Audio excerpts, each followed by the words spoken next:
It's a lovely photograph, but it is set equal through the horizon line, right the way in the middle of the picture.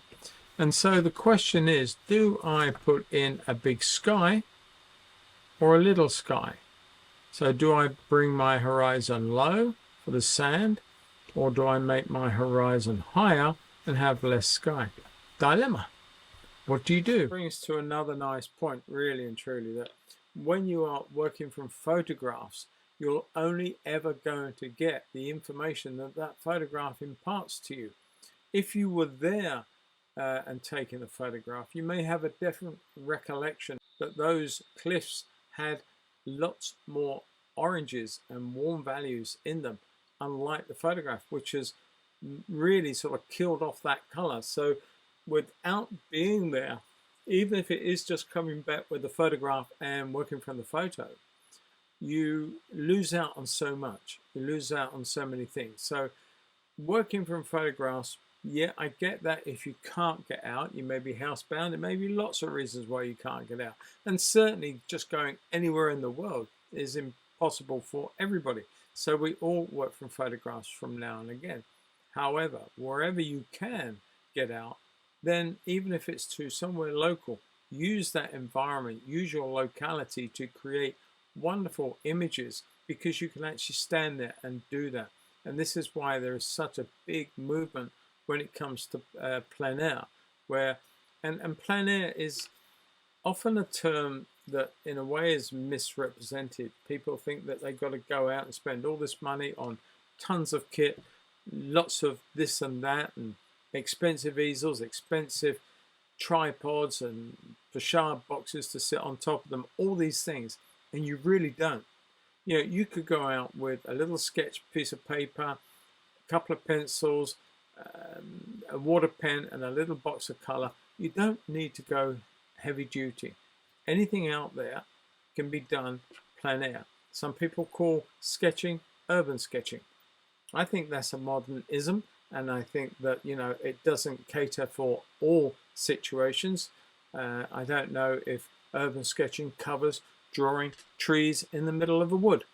Does it or doesn't it? I don't know.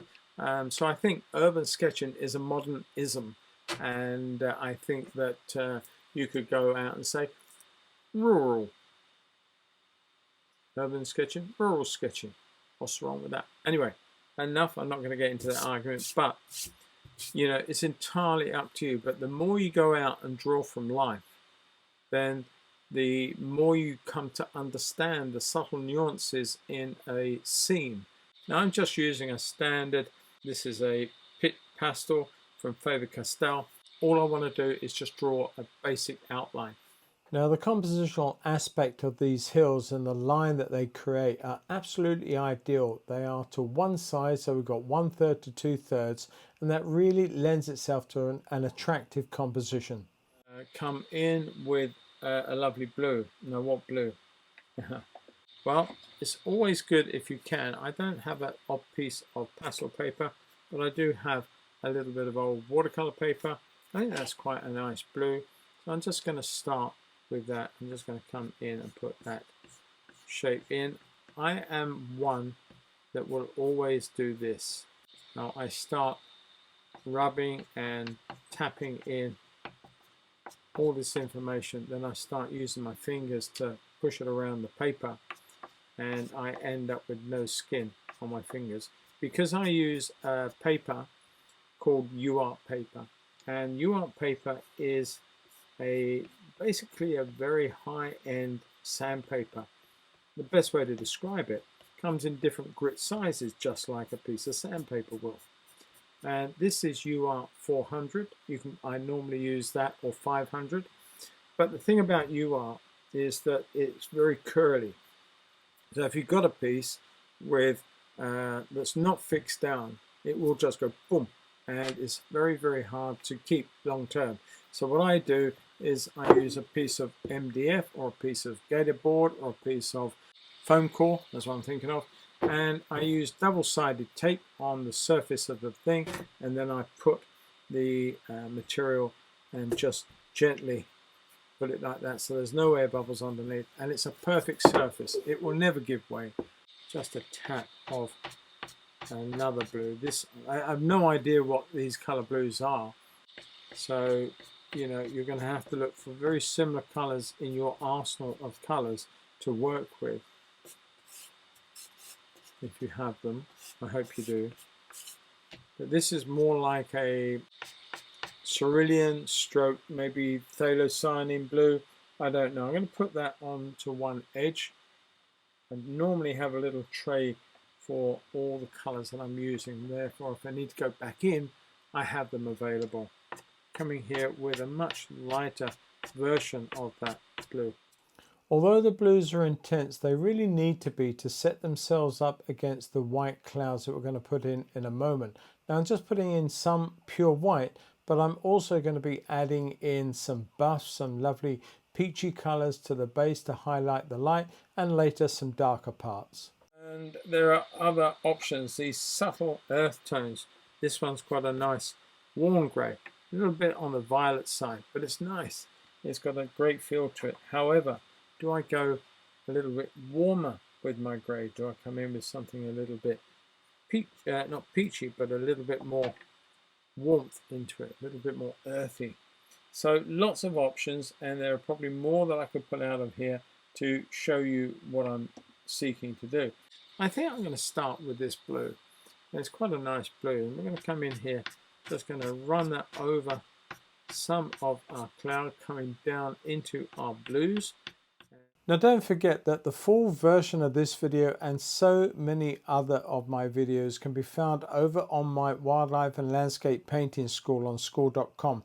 All the details and links are in the details underneath this and many other videos, but it's only $15 a month and you get so much for your money, including a monthly live stream, all the line art, lots of help, a great community, and as I say, so many full-length videos. I may pop back into that at some point. I think that just too heavy. But what I might just do is come in with that blue that I wasn't going to use, just to gently glaze over that and take out some of that greenness. It's lovely, but it just didn't work. Now I have got to make up my mind what I'm doing with this little bit of cloud here that is not represented by the photograph too well. I'm going to bring in a little bit more blue, and we'll bring a bit more white, and I'm holding onto these like I'm holding paintbrushes. A little bit of that color in here too. Take that off to one side, add a little bit of white in there to top it off. I think we're pretty much good on that cloud. So that sky is all but done. Alright, so I'm just going to come in and just tap in. I just lost a bit of that purple colour and bring a little bit of that back into play. Alright, leave that like that and leave these colours on hand. I know we're going to be using those again. So what I want to do now is come in with that reddish colour. So let's just look at that.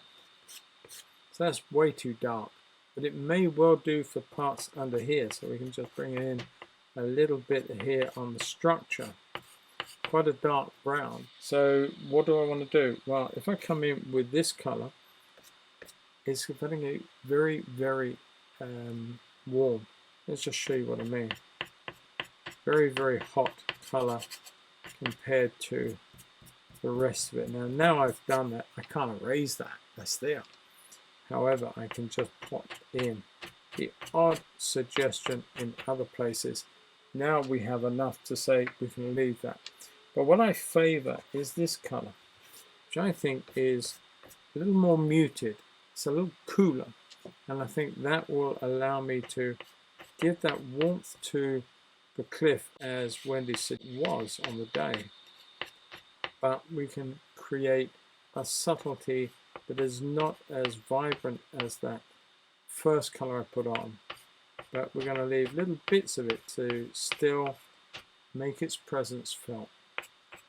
Now, having just put in that lovely warm red color, I'm going to add some really dark green, and that really helps to complement and also set up the cliffs against the sky. Now, I know my cliff is not as high as the one in the photo. So let's just change that ever so slightly. Let's just bring this color back into play, bring in a little bit more of a height to this one,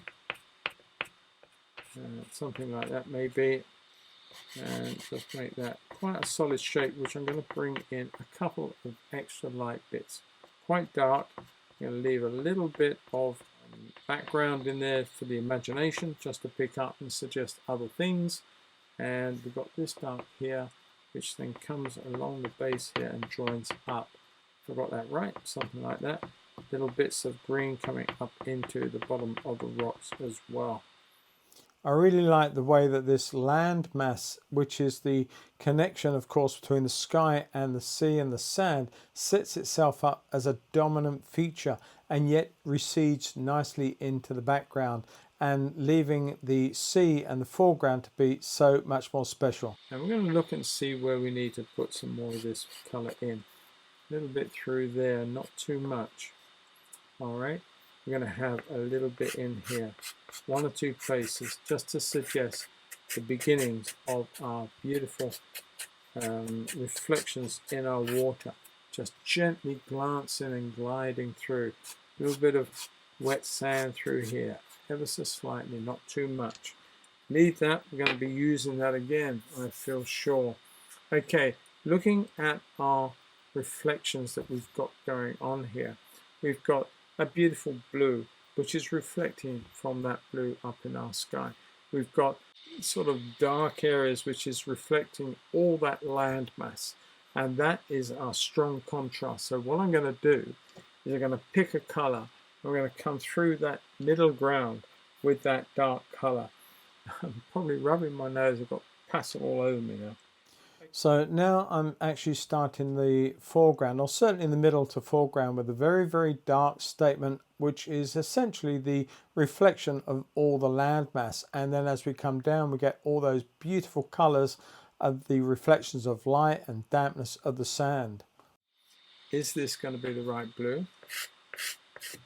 Very intense blue, as we've already found out. However, the blues that we need to be looking at are some of the blue colors that we used before. So that was nice, but we had a lighter one, which was this one. We're going to come back first in here. Just going to pop in the odd little bit of bright blue color or greeny blue color in here, just to start the ball rolling. So what I'm doing now is adding the wet reflections in the sand. That's all these are, wet reflections of the sand from the sky. I'm using the same sort of colors, but only this time in reverse. I'm using the lightest colors in the middle ground and working my way towards myself with the darker intense blues. Now these colors are just the first statement. I have to punctuate them with many other colors. We're going in with some red colors, some ochre colors, say a sienna color, just to give a influence between the contrast of the blues and the oranges, or indeed violets and blues. All these different combinations are helping us to set the scene and create the wonderful contrast we need to show off the wet sand. I'm going to bring a lot of light off over here too.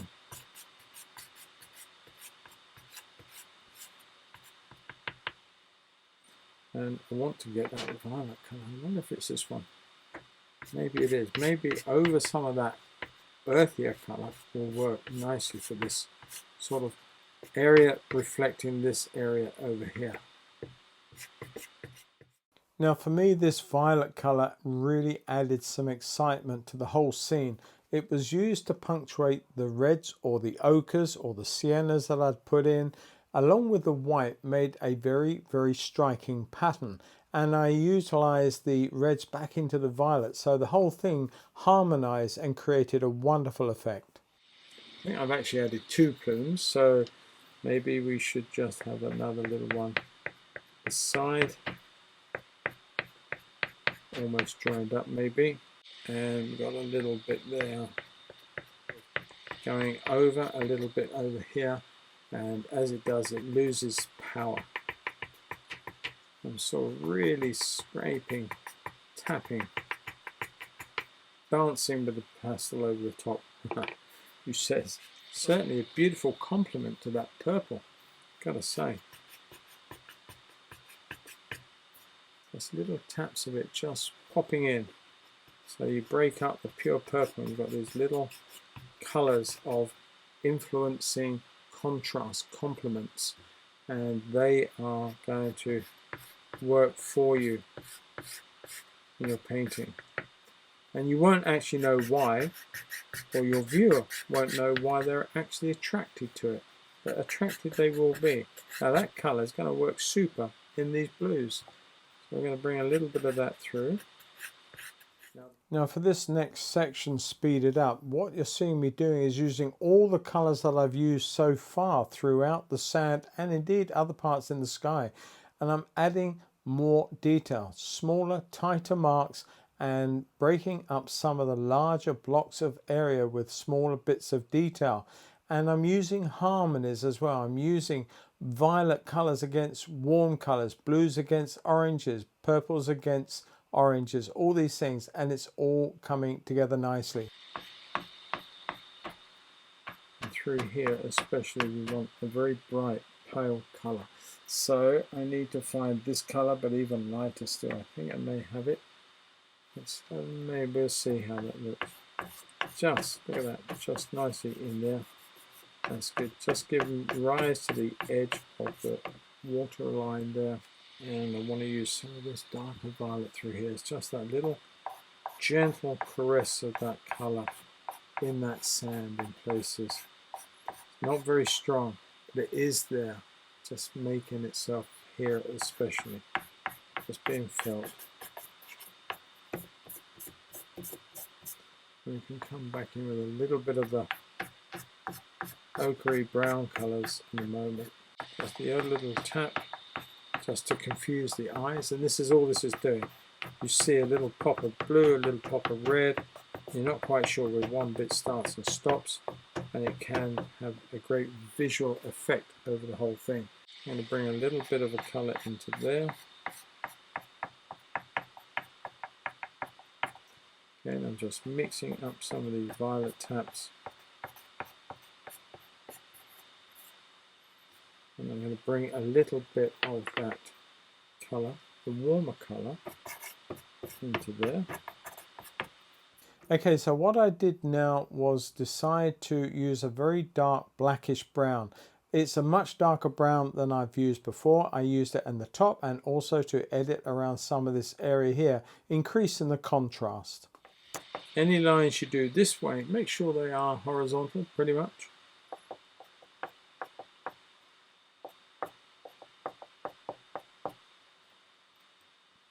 Right, I think we're almost done on that. Keep looking at it and saying, I want to do a bit more, I want to do this, I want to do that.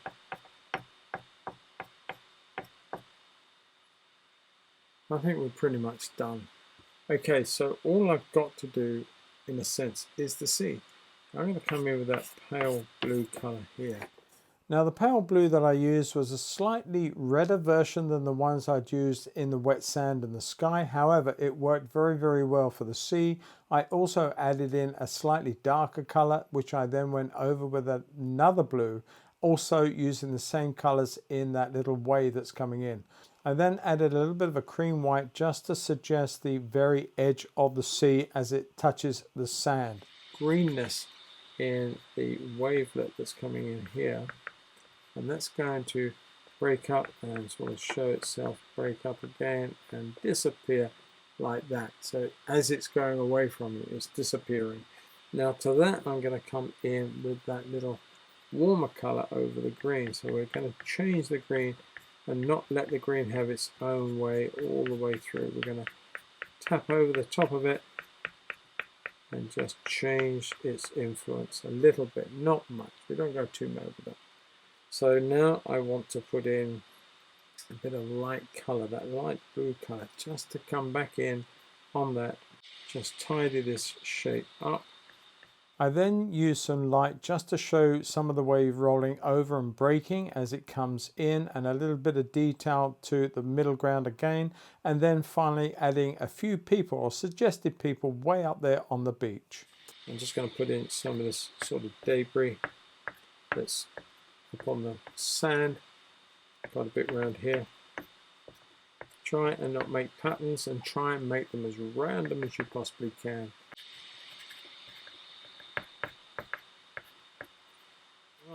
So last things then are just a few little taps of white buildings up in the area up here.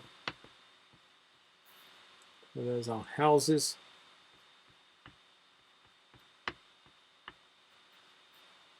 Being very careful, got one up on the top of the hill there, I think. Yeah, a little shape here and there. Little hamlet, whatever that is, I have no idea what it is. I'm going to put a signature. I'm actually going to sign it down here.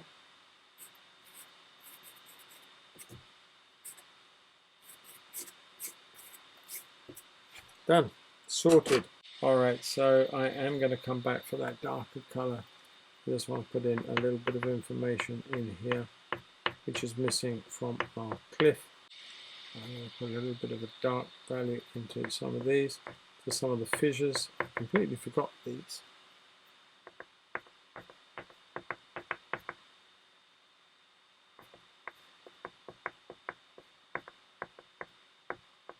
I don't see too much of what's going on, but some of it will just add that little bit of extra interest. There's that little dark through that area that comes down and then goes back up again, meeting some of that.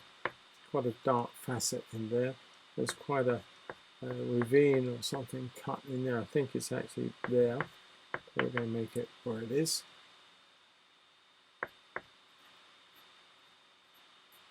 And I've gone a little too far over there, so I'm going to come in, just no, not that colour. That colour I think I used.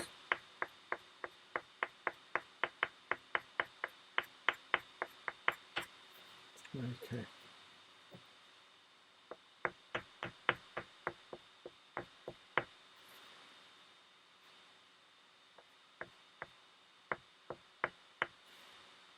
So these are literally the finishing little touches.